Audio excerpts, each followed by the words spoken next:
안녕하세요. 염창환입니다. 이번 시간에는 지난 시간에 이어서 비타민C의 이야기 2, 두 번째 이야기를 해드리겠습니다.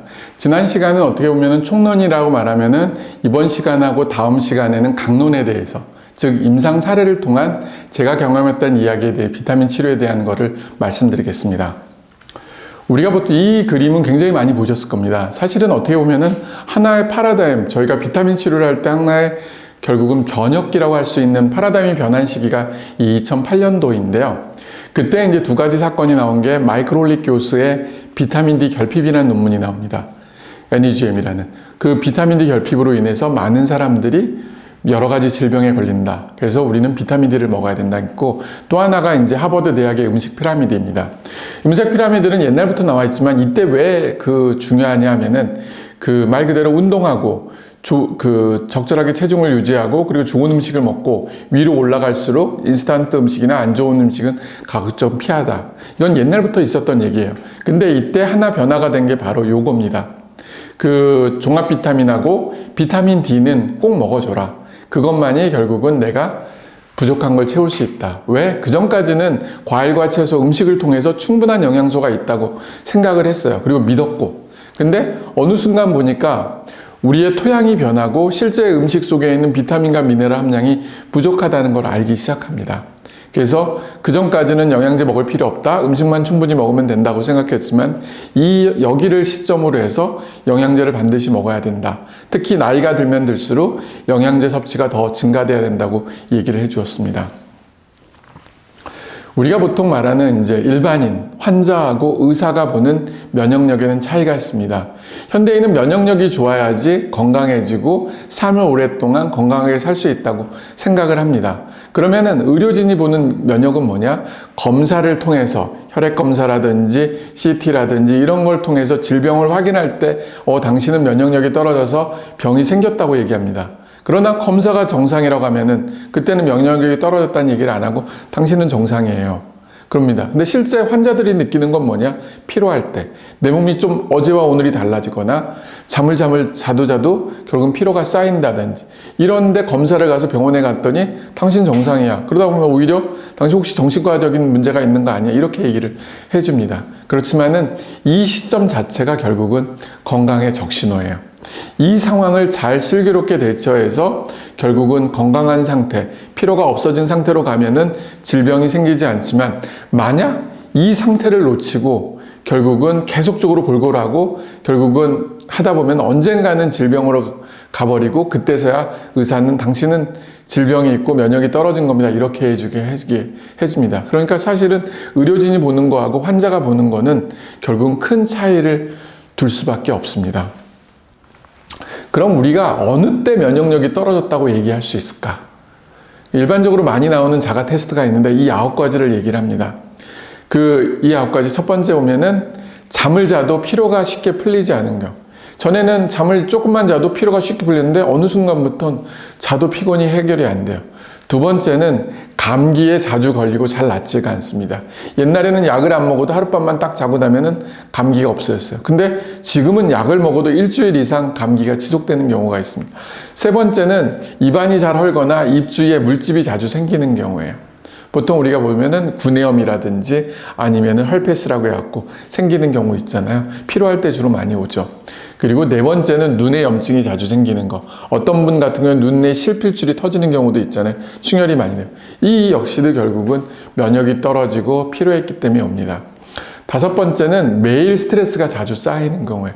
사실은 우리가 하루가 지나면은 그 스트레스는 풀려줘야 돼요. 근데 어떤 사람들은 그 스트레스가 점점 강도가 더 높아진다는 거죠. 여섯 번째는 상처가 잘 낫지 않아요. 전에는 상처가 생겨도 그냥 치료 안 받아도 좋았는데 지금은 치료를 받아도 회복이 늦어진다는 거. 그리고 일곱 번째는 체력이 급격히 떨어지게 될 때를 말하고요. 인내력이라든지 끈기가 없어지는 경우를 얘기합니다. 여덟 번째는 배탈과 설사가 자주 나는 거. 우리 몸의 면역세포의 70%가 장에 있다고 하잖아요. 말 그대로 장내 유해균이 늘어나고 장점막에 손상이 오게 되면은 배탈이나 설사가 자주 나는 거. 그리고 아홉 번째는 바로 눈 밑에 다크서클이 생기는 경우. 피로가 쌓인다고 하고 넌 너무 지금 피로가 많이 쌓인다는 거 우리가 간접적으로 볼 수 있는 게 바로 그겁니다. 이런 9가지 증세 중에서 3가지 이하는 정상이에요. 누구나 그 정도는 있을 수 있어요. 근데 4가지에서 6가지 정도는 경계를 해야 되고 7가지가 넘으면은 본인은 면역력이 떨어진 경우입니다. 아무리 병원에 가서 정상이라 하더라도 이때를 조절을 못하면 결국은 질병으로 갈 수밖에 없다는 거죠. 그러니까 경각심을 꼭 가져야 되는 것 중에 하나입니다.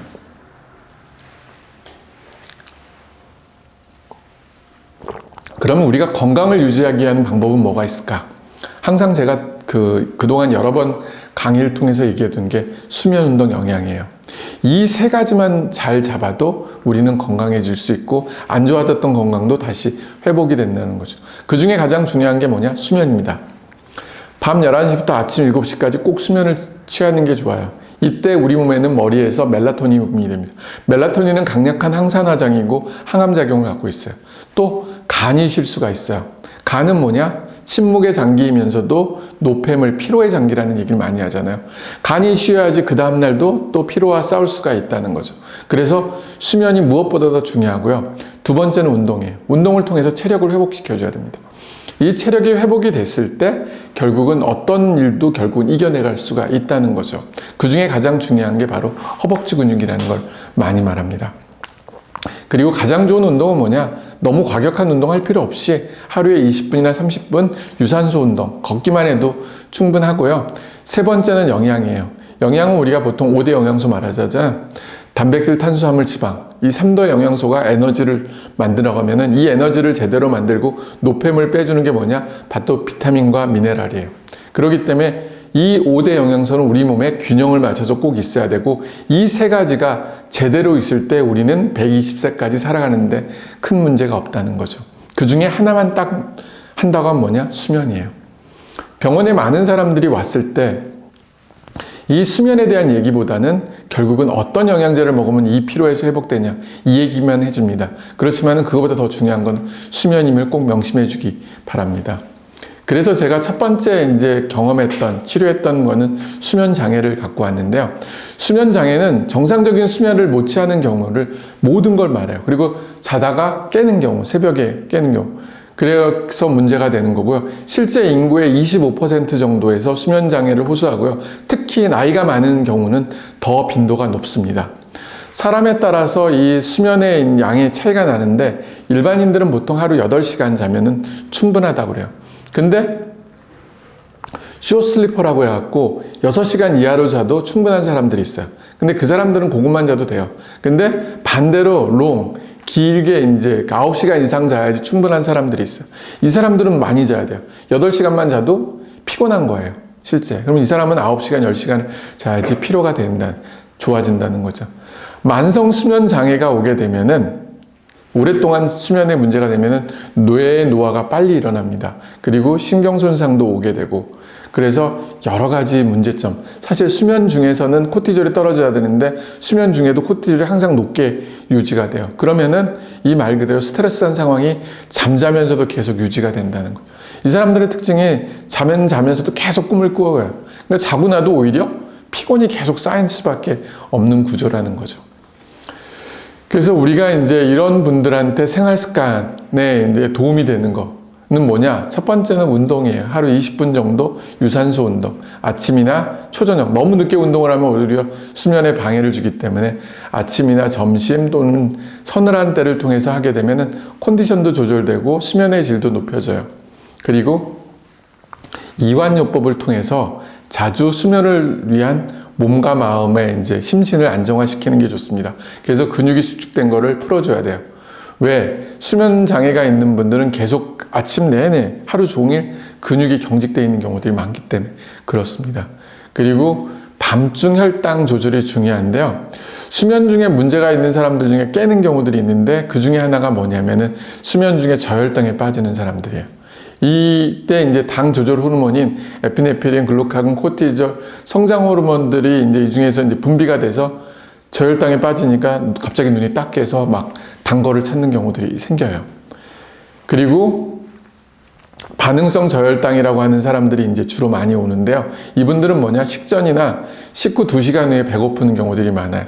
이 사람들 같은 경우는 이 당 수치가 갑자기 올라가고 갑자기 떨어지는 사람들이거든요. 식생활 패턴을 바꿔야 되는데 현미밥이라든지 잡곡으로 바뀌는 게 굉장히 중요하고 채소, 그리고 그것 갖고 해결이 안 되면 소식 하면서 자주 먹어야 돼요. 하루 3끼가 아니라 하루 6끼, 많으면 하루 9끼씩 먹으면서 조금씩 자주 먹는 게 이런 거를 계속 조절하는 것 중에 하나입니다. 그리고 이들 환자들 중에서 많은 경우에 또 일부 환자는 음식에 알러지가 있어요. 그래서 혹시 내가 수면 장애가 있는 분들도 한번 알러지 검사를 해서 편두통이라든지 비염, 습진, 아토피, 천식 등에 이제 혹시 유발되는 인자가 있는지 없는지를 찾는 게 좋습니다. 우리가 이제 수면을 유도하는 호르몬이 뭐냐? 바로 멜라토닌입니다. 그럼 멜라토닌이 생성되는 과정을 알아야 되는데 첫 번째는 뭐냐? 단백질이에요. 단백질을 섭취하게 되면은 위산에서 분해가 돼서 트립토판으로 되고 트립토판이 엽산, 마그네슘, 비타민 B6하고를 통해서 5-하이드록시 트립토판으로 변한 다음에 이것도 마그네슘하고 비타민 B6, 아연을 통해서 세로토닌, 기분을 좋게 해주는 호르몬이죠. 그렇게 변한 다음에 마지막에 멜라토닌이 생성돼서 잠을 자게 돼요. 말 그대로 단백질이 있어야 된다는 거예요. 시발점이 거기니까. 근데 나이가 드신 분들은 더더욱 이 단백질 섭취도 적을 뿐만 아니라 적게 먹어요. 그리고 운동도 적기 때문에 이 근육도 생기질 않아요. 그러니까 저녁에 잠도 잘 안 올 수밖에 없어요. 그래서 이분들이 첫 번째 해야 되는 게 뭐냐? 단백질 섭취를 늘려야 돼요. 그래서 뚱뚱한 사람보다는 오히려 마른 사람들이 더 잠을 못 자는 이것도 다 이런 이유들 때문에 그렇습니다. 그러면은 멜라토닌이 만들어지는 과정들에 필요한 이제 전구 물질들이 있잖아요. 첫 번째가 이제 세로토닌입니다. 세로토닌은 수면을 유도하는 중요한 물질 중에 하나인데 기분도 좋게 하지만은 멜라토닌 생성의 가장 첫 번째 전구 물질이에요. 그러면 이 세로토닌을 만들 때 우리가 보면은 트립토판이라는 물질이 있잖아요. 이게 이제 하이드록시트립토판을 통해서 이제 세로토닌으로 가고 그 다음에 이제 멜라토닌이 가는 과정들이 이제 필요한 전구 물질이고 거기에 이제 도움이 되는 게 마그네슘하고 비타민 B6라는 보조인자들입니다.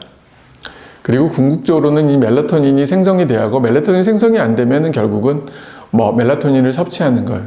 저도 이제 외국에 갈 때 시차 적응을 위해서 가끔씩 이제 멜라토닌을 먹고 자기도 하고 됩니다. 멜라토닌은 송가체에서 분비되는 수면 조절 호르몬으로서 아침에 감소하고 저녁에 이제 상승하게 돼요. 근데 나이가 들면은 이 멜라토닌 수치가 점점 감소해요. 그렇기 때문에 노인의 불면증의 원인을 유발시킬 수 있고 이거를 회복하기 위해서 나이가 들수록 단백질 섭취를 늘리고 운동량을 늘려서 근육을 키우는 게 수면 불면증을 없애주는 것 중에 하나라는 거. 그것도 안 되면 결국은 멜라토닌을 먹어주면 좋습니다. 예, 제가 경험했던 임상 사례를 한 명 보겠습니다. 80세 된 남자 환자인데요. 수면 장애를 주소로 저희 병원에 이제 내원했어요. 이분이 2011년도에 이제 왔던 분인데 혈액 검사를 했더니 비타민 D 수치가 7.6으로 나왔어요. 굉장히 부족하죠. 30이 정상이니까. 이분한테 저희가 이제 비타민 D를 근육 주사를 한 번 주고 하루에 2,000IU씩 먹으라고 이제 경구로 처방을 했어요. 그리고 6개월 후에 이제 내원하면서 잠을 잘 잔다고 이제 얘기를 하시더라고요. 그래서 그 전에도 이제 계속적으로 이제 비타민 D 경구는 계속 처방을 했고요.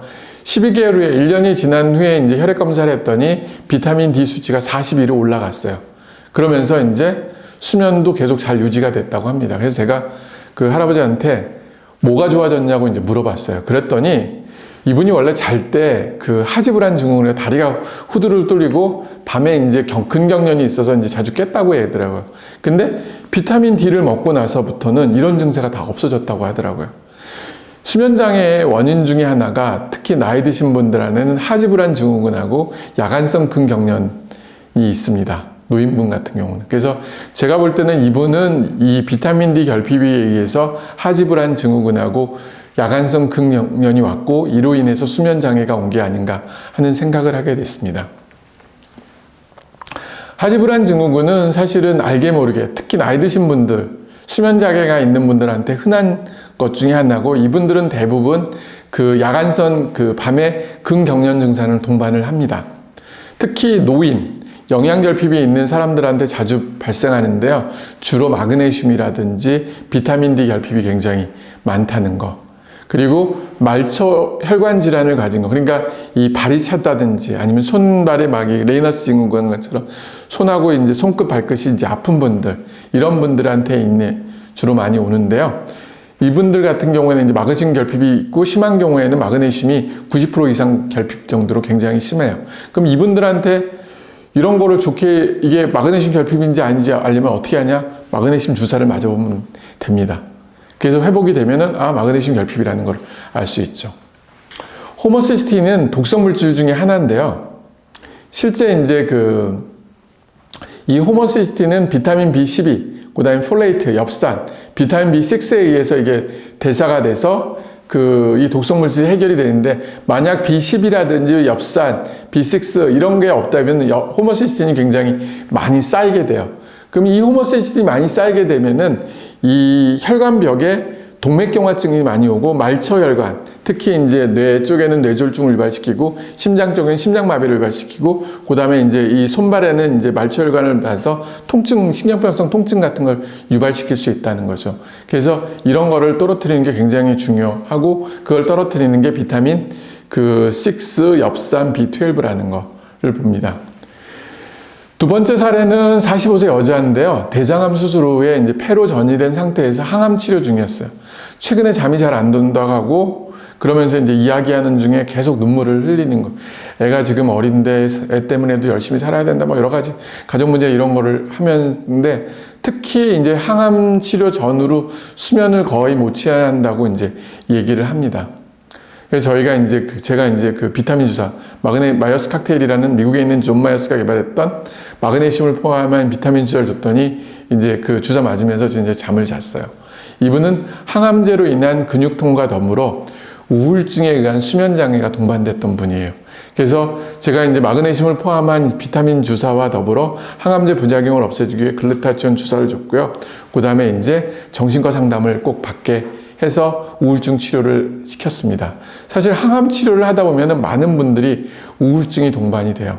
그런 분들한테 수면장애 치료도 중요하지만은 우울증 치료를 먼저 해줘야 되고, 항암 치료도 중요하지만은 우울증 치료가 된 다음에 항암 치료를 해줘야지 더 좋은 결과를 얻지, 항암 치료만 하고 우울증 치료를 안 하게 되면 나중에 치료 결과도 안 좋을 뿐만 아니라 나중에 그 우울증으로 인해서 심각한 문제들이 올 수가 있다고 되어 있습니다. 그래서 개인적으로는 우울증이 있는 경우는 반드시 정신과, 암을 전담으로 하신 정신과 선생님한테 상담을 꼭 시키고 있습니다. 수면장애는 원인이 굉장히 많아요. 그래서 그 원인들을 찾는 게 굉장히 중요한데, 찾기도 하고 찾지 못하기도 해요. 그래서 영양치료와 약물치료는 모두 도움이 되지만은, 만약 원인을 찾아서 치료를 해도 치료가 안 되는 경우는 어쩔 수 없이 수면제 같은 처방을 해줄 수밖에 없습니다. 단, 환자분한테 이제 그런 얘기는 해요. 치료 방법에는 쉬운 치료하고 힘든 치료가 있다. 쉬운 치료는 뭐냐? 수면제를 먹는 거. 단, 수면제를 먹게 되면은 단기 기억력을 잃어서 나중에는 치매에 걸릴 위험이 있다. 반대로 힘든 치료는 뭐냐? 수면제를 안 먹고 밤 11시부터 아침 7시까지는 무조건 잠이 올 때까지 버틴다. 단, 힘들다, 이거는. 그렇지만은 치매라든지 나중에 문제점은 없다는 이제 그런 점을 합니다. 그러다 보면은 환자분 치료하다 보면은 보통 한 10명 중에 한 5명은 성공을 하는 것 같아요. 5명은 실패를 하더라도. 그렇지만 그 5명은 성공을 해서 또 그 5명이 또 다른 사람을 통해서 이제 해준다고 합니다. 근데 어떤 사람은 정말 일주일 만에 수면을 취하는 사람도 있고, 어쩌면은 한 6개월 후에 수면을 취한 사람도 있어요. 근데 말 그대로 노력하면은 되더라고요. 그래서 포기하지만 않으면 결국 가능성은 있다고 보고 있습니다. 두 번째 질환으로는 이제 부종이 있는데요. 부종은 사실은 특히 남자보다는 여자, 그리고 무릎 아래, 종아리 부위에 많이 봅니다. 이거는 모세혈관과 림프관 투과성이 증가하게 돼서 단백질이 빠져나가서 수분의 세포 질이 이제 축적돼서 이제 부종이 오는데, 이분들은 이 손가락으로 딱 누르면은 쑥 들어가요.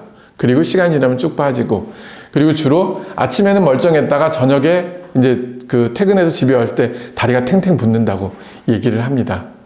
근데 왜 남자보다 여자가 많이 생기냐? 첫 번째는 근육량이 여자가 더 적어서 그렇게 되는 거고, 그리고 혈관들이 더 약해서 이제 하고, 오랫동안 서 있는 사람들한테 주로 많이 오게 돼요. 그래서 원인은 뭐 심부전, 간질환, 신장질환 등 심각한 질환이 있는 경우도 있지만은 대부분 없는 경우, 정맥부정증, 정맥이 안 좋아서 하는데 주로 나이 드신 분들한테는 정맥부정증이 원이고요. 그리고 젊은 여성들은 특발성, 정맥은 정상인데 이 피부 탄력이라든지 근육 발달이 안 돼서 이제 생기는 경우들이 많습니다. 치료 방법은 나트륨을 제한하고 음식 알러지가 있는 경우 알러지를 피하는 게 좋습니다. 그리고 채소, 플라보노이드 성분이 많은 거를 섭취하는 게 좋습니다. 영양제로서는 이제 플라보노이드 성분이 많은 라이코펜이라든지 오늘 퀘르세틴 같은 영양제를 추천하고요. 그 중에 저는 이제 퀘르세틴을 더 많이 축적하고 병원에 오게 되면은 이제 엔테로닌이나 아니면 베니톨 같은 처방약들이 있습니다. 이런 거를 먹게 되면 조직 강도를 증가시켜서 단백질 빠지는 거를 막아줘서 이제 부종을 이제 감소시키는 게 있고요. 너무 심각하게 붓는 분들은 결국은 스타킹을 착용하는 게 오히려 더 효과가 좋다고 되어 있습니다. 이분은 68세 여자 환자인데요. 평소 건강하게 지내다가 일주일 전부터 무릎 아래쪽에 이제 부종이 있어서 내었는데 이제 이분 같은 경우는 노인성 하지 부종에 의한 정맥 부종증이에요. 그래서 병에 대해서 얘기해주고 스타킹 착용을 이제 권장을 했고요. 그리고 플라보노이드 제제로서 이제 퀘르세틴을 복용하는 것을 추천했었습니다. 이분은 이제 29세 된 여자 환자인데요. 똑같이 이제 하지 부종을 주소로 내왔는데 직장인이에요. 사실은 검사에서 특이 소견은 없고 이제 일과가 끝나면 다리가 팅팅 붓고 그래서 이제 이분한테도 스타킹 착용하는 거를 이제 추천을 했고요. 그리고 일할 때 다리를 수시로 이제 올려주라고 이제 얘기를 하고 저녁에 잘 때라든지 이럴 때 한 번적으로 마사지식으로 위로 수도묻고 너무 부어 있을 때는 그 침대에다가 비계 정도 높이로 다리를 올려주라고 이제 되어 있습니다. 영양제로는 아까도 얘기한 것처럼 이제 퀘르세틴 아니면 병원에 가서 처방돼도 되고 그런 거를 복용하는 거를 추천했습니다. 예, 세 번째 질환으로는 이제 피로. 사실은 피로는 필요 없는 사람은 없죠. 현대인을 살아가면서 필요 없다고 막 얘기하는, 자신있게 얘기하는 사람은 없어요. 근데 피로는 누구나 생기는데 그 피로를 얼마만큼 잘 해결하느냐에 따라서 결국은 하루하루가 이제 잘 지내는데요. 대부분 이제 수면을 충분히 취해도 좋아지고요. 식생활을 통해서 개선이 가능합니다. 일반적인 식이요법 중에 하나가 이제 피로를 유발시키는 게 저혈당 증세 중에 하나예요. 말 그대로 식전이라든지 식후에 2시간 후에 이제 배고픈 경우들이 있습니다. 이분들은 식사를 하면은이제 좋아져요. 이분들한테는 당지수가 혈당이 높고 낮은 게 굉장히 변화가 심한 사람이 돼서 당지수가 낮은 식사, 제일 대표적인 게 이제 현미로 바꾸는 걸 추천하고요. 그것도 안 되면 식사를 길게 오랫동안 먹으라고 해요. 그것도 안 되면은 조금씩 자주 하루 6끼씩 먹으라고 이제 추천을 해주고 있습니다. 그 외에 혹시라도 알러지가 있는지를 보고 알러지 있는 음식들을 피하는 게 좋고요. 영양제로는 비타민 B, C, D를 추천하고 있습니다. 이게 이제 보통 피로에 장기하면 우리가 부신을 얘기합니다. 부신에는 신장 바로 위에는 조그만 강낭콩 모양의 작은 장기예요. 장기는 조그만데 얘가 굉장히 큰 역할을 해요. 여기에는 이제 호르몬이 나오기 때문에 대표적인 호르몬이 코티졸하고 DHEA인데요. 코티졸은 아침에 눈을 뜰 때 이제 올라갔다가 이제 저녁에 이제 밤이 어두워지면 이제 떨어져야 돼요. 이게 이제 하루의 일과인데 만약 코티졸이 하루 종일 이렇게 높은 상태로 유지되면은 이 사람은 스트레스가 굉장히 많은 사람. 이분 같은 경우는 굉장히 눈이 경직돼 있고 뭔가 꼭 싸울 듯한 태도를 보입니다. 이분들이 이렇게 계속 하다 보면 결국 스트레스를 이기지 못하는 경우가 많다는 거죠. 반대로 아예 호르몬 수치가 이렇게 바닥을 치는 경우 있어요. 이런 경우는 이제 말 그대로 이제 뭐래도 움직이기도 싫어하고 정말 손 하나 까딱하게 한 거. 어떤 분들은 이분을 시체 갖다 두고 편하고 하고 그냥 이렇게 누워 있어서 진짜 움직이지 못하는 그런 얘기를 하고 있습니다. 우리 몸은 DH와 코티졸이 이제 항상 밸런스를 유지해야 되는데 DH는 뭐냐? 성호르몬이에요. 그러니까 남성, 여성 뭐 이런 것도 있고 한데 이 DH를 유지하기 가장 중요한 게 이제 근육이라고 보통 얘기합니다. 그래서 이제 허벅지 근육 운동을 충분히 해서 하는데 정상일 때 이렇게 다 스트레스를 받게 되면 둘 다 이렇게 올라가게 돼요. 그러다가 스트레스가 더 과하게지면 코티졸부터 이렇게 DHA부터 이렇게 떨어지기 시작해요. 그 다음에 이제 코티졸이 떨어지고 마지막 때면은 이제 아예 두 개가 떨어져서 코티졸도 DHA도 떨어져서 아예 움직이기도 싫은 상태가 오는 거죠. 그럼 우리가 이런 걸 어떻게 해결해야 되느냐?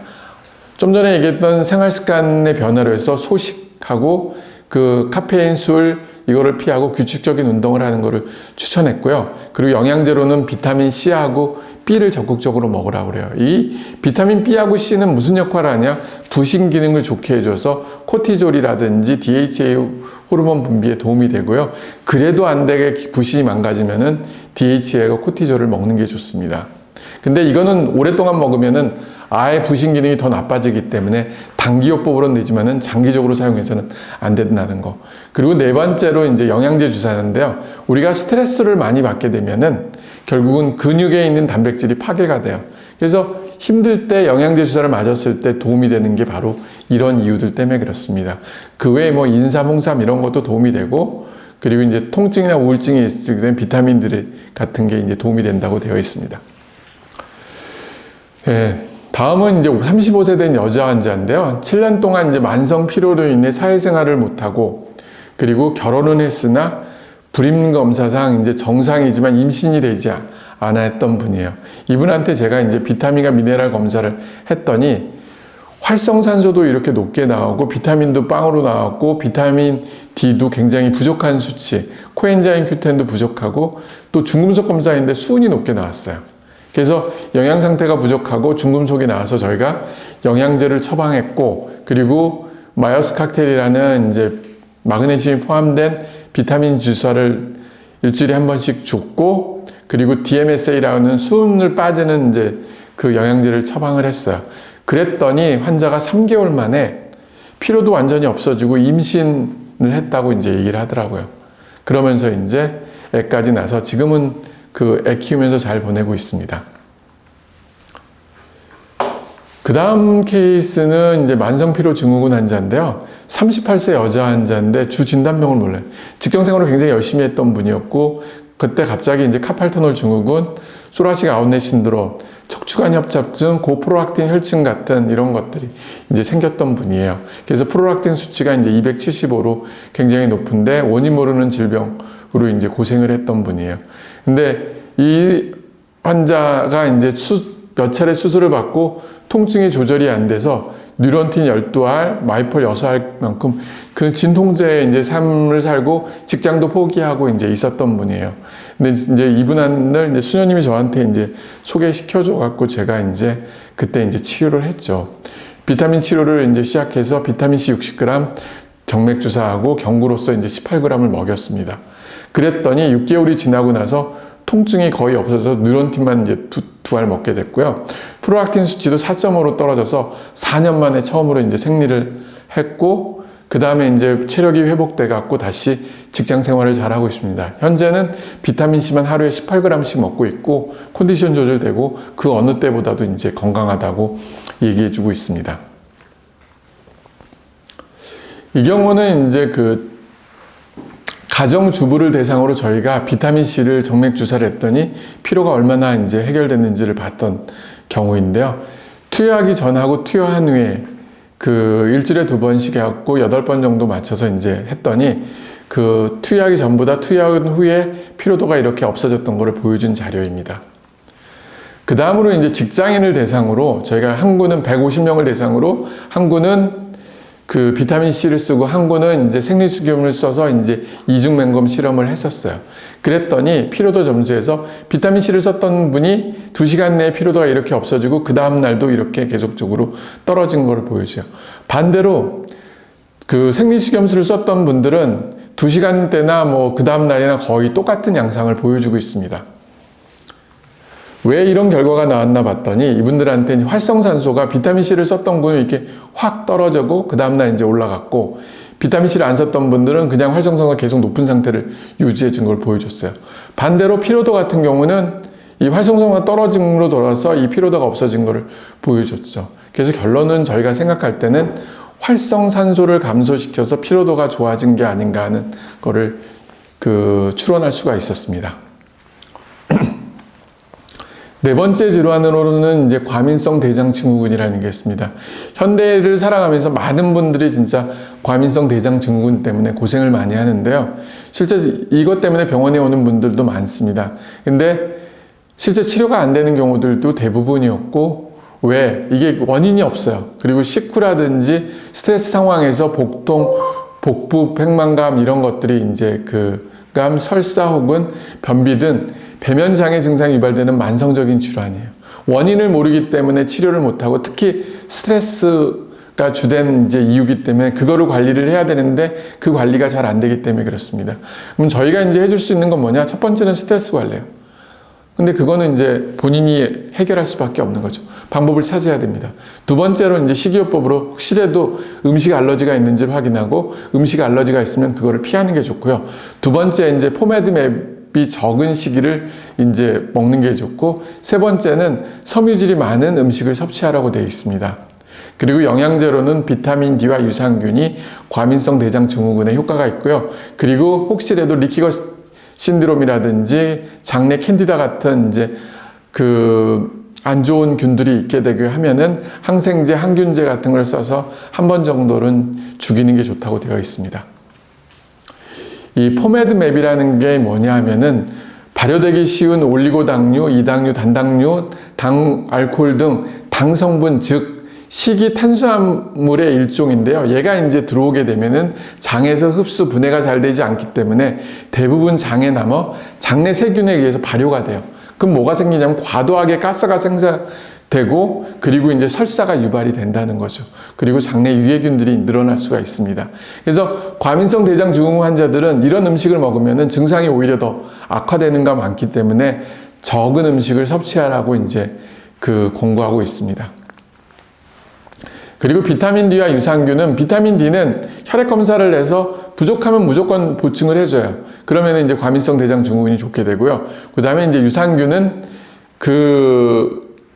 과민성 대장 증후군 환자들이 가장 꼭 먹어야 되는 영양제 유산균 중에 하나고, 그리고 맞는 유산균주를 찾아갖고 먹어주는 게 좋습니다. 그러면 이제 장내 증상도 호전이 되고 도움이 된다고 하고 있습니다. 저는 이제 환자분들한테 주로 추천하는 게 LGG, BB12, LA5 같은 장내 환경을 좋은 유산균을 이제 추천하고 있고요.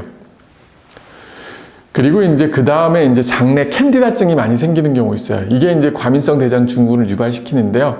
사실 캔디다증이라는 거는 이제 면역력이 떨어진 사람들한테 주로 오는데요. 주로 이제 캔디다성 질염이 잘 온다든지, 구내염이 심각하다든지, 아니면 당뇨, 그리고 면역력이 떨어지고 항생제를 장기간 복용한 경우, 피임약 복용, 스테로이드 사용하는 경우들이 이제 장내 캔디다증이 많이 오게 됩니다.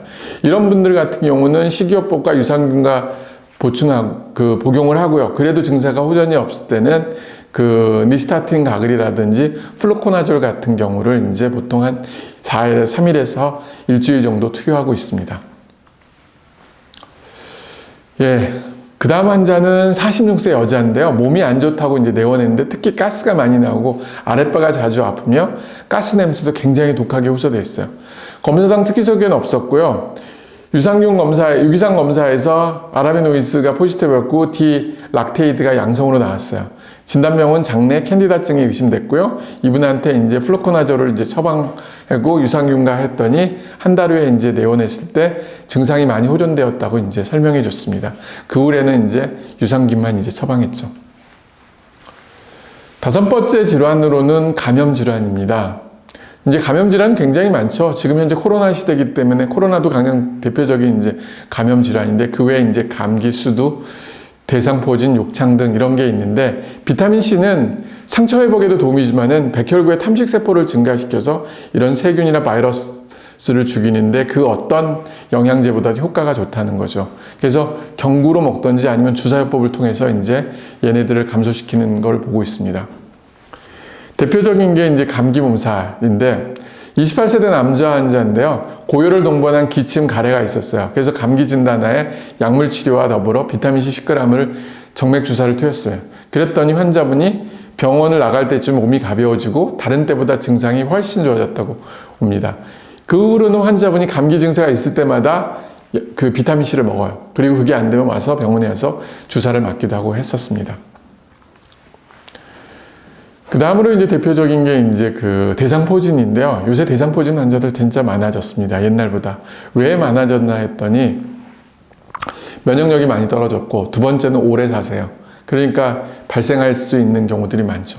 대상포진은 대부분 이제 60세 이상 환자들한테 이제 주로 많이 생기고, 특히 이 대상포진은 신경병 증상이 굉장히 힘든 증세 중에 하나거든요. 이게 이제 그 나이가 많을수록 생기는데, 주로 어렸을 때 수두 바이러스가 있는 게 결국은 면역력이 떨어지면서 얘네들이 재발현되면서 생긴다고 되어 있습니다. 그래서 면역력을 올리는 게 중요하고요.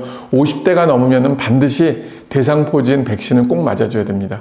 50대 때 맞았을 때 그 예방률이 70%인 반면 70대 맞으면은 그 예방률이 40%밖에 안 된다고 되어 있습니다. 대신 이 대상포진 주사를 맞게 되면은 혹시라도 대상포진이 생겼다 하더라도 신경병성 통증 발생률이 굉장히 떨어지기 때문에 맞는 게 좋습니다. 만약 대상포진에 걸리게 되면은 항바이러스제를 반드시 먹어야 되고요. 그와 더불어 비타민C, 마그네슘이 있는 거를 같이 주사로 맞는 게 좋다고 되어 있습니다.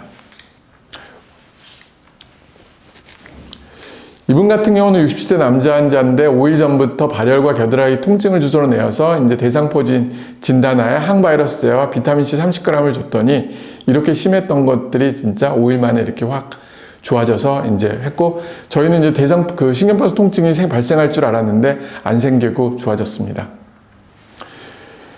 그 다음은 이제 수두 애들인데 4세, 6세 된 여아인데 수두 진단을 받고 소아과에서 약물 치료가 가정에서 자가격리라고 했는데, 보호자가 이제 비타민C가 좋다는 말을 듣고 이제 저희 병원에 데려와서 애들한테 이제 5g씩 주사를 놨어요. 그랬더니 이 수두 증세가 눈에 띄게 이제 좋아진 거를 보였습니다. 그래서 다음부터는 이제 꼭 주사를 안 맞더라도 이 수두라든지 대상포지가 있는 경우는 이 비타민C를 복용하는 게 도움이 된다고 볼 수 있고요. 이거는 이제 연구 결과 논문인데요. 우리나라에서 발표한 연구인데, 비타민C를 줬던 군이 주지 않았던 군에 비해서 신경병성 발생률이 훨씬 더 줄었다는 것을 2009년도에 발표한 자료입니다. 그리고 이거는 2012년도에 나왔던 연구 결과인데요. 증상 있는 67명의 대상포진 환자를 대상으로 항바이러스 치료와 더불어 한 군은 비타민C를 7.5g을 2주 동안 4에서 8회 정맥 주사를 줬고, 한 군은 주지 않았더니 비타민C를 줬던 군은 64%, 반면 안 줬던 군은 40% 생겼기 때문에 이 신경병성 통증 발생률을 비타민C를 줬던 군이 확 줄여준다는 것을 보여준 자료입니다. 네, 이번 시간은 제가 이제 그동안 경험했던 이제 비타민C의 이야기, 임상 경험에 대해서 얘기 드렸고요. 다음 시간에는 그 후속편으로 해서 또 다른 비타민C 치료법에 대해서 설명해 드리겠습니다. 지금까지 시청해 주셔서 감사합니다.